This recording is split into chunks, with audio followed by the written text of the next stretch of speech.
The 2023 local elections votes continue to be counted, but the verdict is already clear.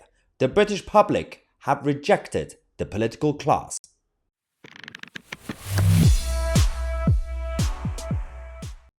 Hello, ladies and gentlemen. Welcome to the channel that challenges the mainstream media and the political establishment, from the left-wing nutters to the globalist elite.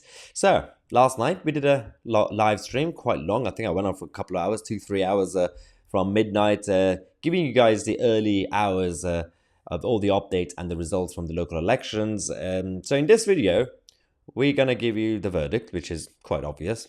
The turnout was at its lowest. Hardly anybody came out to vote. But basically, we had 70-80% of the public staying at home, refusing to come to vote in these elections, meaning that they are rejecting every single political party that stood in these elections. So very, very low turnout, 20-30% maximum in each area, but some crazy stuff happened. Just going to give you some sort of summary of what we missed since last night. Just some weird stuff. For example, this is Medway. The Medway Labour Party, they did really well in this area. And this is a celebration that the Labour Party decided to go with. This person that you're going to see in the video is going to be the new council leader.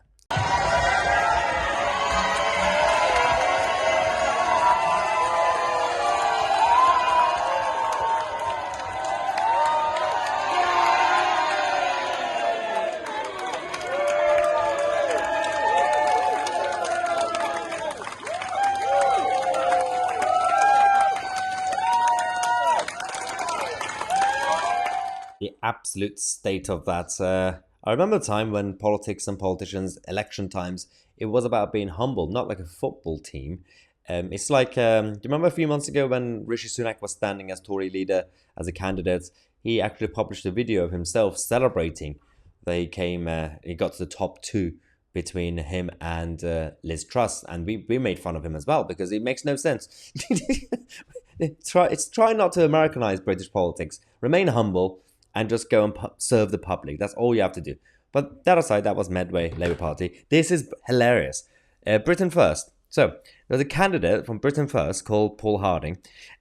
Decided to spin the message. I love politicians and political people. It's brilliant. So, it said breaking news. Britain First candidate Paul Harding has defeated Labour, the Liberal Democrats and the Green Party in our Hockley, Essex target ward. This is the first time Britain First has contested this ward, a superb first-time result. So we're like, oh, wow, Britain First won. Well done. You won. They were discovered. They didn't actually win. This is the result from Hockley and Ashington in Essex. So the person who was actually elected was a Conservative candidate, Mike Carter, with 472 points. This is so embarrassing. These numbers are so low and so embarrassing. And then you had the Rochford District Residents Association, Phil Capon, he won. Well, he came second at 455 votes, and then Paul Harding from Britain First, 214 votes. So obviously, yes, he did beat. Technically, he came above the Lib Dems and the Labour Party and the Green Party because that area is not really socialist anyway. But he did worse than the Rochford District Residents Association candidate.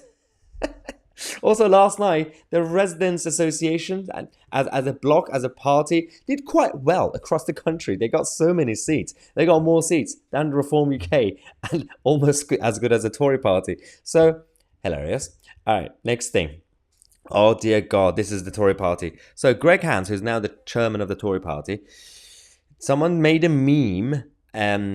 This isn't exactly what he did. So basically, Greg Hands has been going around over the last few weeks making this boring, repetitive joke, carrying this note that the Labour Party left in government in 2010 when they said, oh, I'm sorry, there's no money left.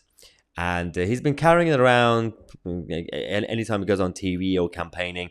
So someone made a meme saying, I'm sorry, there are no councillors left. There are no Tory councillors left because the Tory party did not do well last night, let's just say. So, that was funny as well. The next thing we missed. Oh my god, Rishi Sunak, their Prime Minister, came out to spin the message again. So, this idiot came and said, well, I don't think the Labour Party have been doing well. Let's go to the Prime Minister. Well, if you look at the results, we've only had a quarter of the results in, so it's hard to draw firm conclusions. We're actually making progress in key election battlegrounds like Peterborough, like Sandwell, like Bassetlaw, for example. And you mentioned the Labour Party. Look, I'm not detecting any massive groundswell of movement towards the Labour Party or excitement for their agenda. What people want us to do is focus on their... What is he drinking? I mean, I'm surely he's drunk. You can't say that if you're not drunk. So, and that interview, that was just only a few seconds. If you watch the whole clip, he turned into a robot again. He was just repeating the same few words over and over and over again. It was very embarrassing. All right, next piece of news that we missed. Oh my God. A Labour MP decided to go on GB News, and when Tom Harwood asked her whether she thinks that these votes, these results are for Keir Starmer or against Rishi Sunak, she came and said this. I wonder, do you think this was a vote for Keir Starmer or a vote against Rishi Sunak? Well, a vote against Rishi Sunak would have been staying at home or don't know. And What? Let's just go back. Well, a vote against Rishi Sunak would have been staying at home or don't know. And A vote against Rishi Sunak would have been staying at home. That's literally what people did. That's literally what people did. 70-80% of the public stayed at home, did not vote. So any result for the Labour Party, it was not for the Labour Party. It was not in favour of Keir Starmer. It was simply a rejection of all of you. They didn't come out to vote. So there was no passionate move towards Starmer. But the result, obviously, the result of the low turnout, the Labour Party did destroy the Tory party. So Rishi Sunak earlier on was just talking nonsense. But doesn't really mean that they love you. So that's the other one. Okay, we then had Andrew Bowie from the Tory party on the Conservative WhatsApp group telling people, according to Guido, to stop asking for leadership change. The absolute state of the Tory party there. Apparently some members are kicking off again on WhatsApp. So they're trying to tell their members, please, for the love of God, no more leadership elections. We just can't take it. We can't afford it. It's so expensive. So that was beautiful. The final piece of news story that we missed since last night, then we were taking a nap, is this. Marina Purkis. You remember Marina Purkis from Jeremy Vine and the Byline TV? So a candidate, well, a member of the Tory party tweeted, and you can't see the whole picture, it's actually her face and her dog, saying, we don't get to vote today, but if we did, we would vote Conservative, because she lives in an area where there was an election. Marina Purkis, the far leftist Marina Purkis, said, Dear Elon Musk, why the F is crap like this appearing on my timeline? Stop touching stuff. Marina, you are shouting at an app. Yeah, you need to calm down. It's Twitter.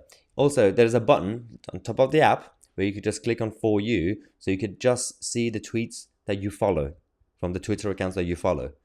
If you want to not see these sort of things, you don't have to.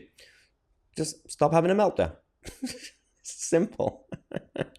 Oh, communists be communists. Anyway, thank you so much for watching. We're going to have so many other updates for you guys throughout the day. And I'm going to go to Westminster. I'm going to go to the Mall outside Buckingham Palace, hopefully. If it's not raining too much. I'm just looking at the weather. It's not really too good. Thunderstorm.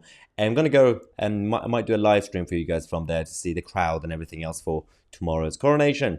Thank you so much for watching. I'm Mahyar Tousi, and we are the media.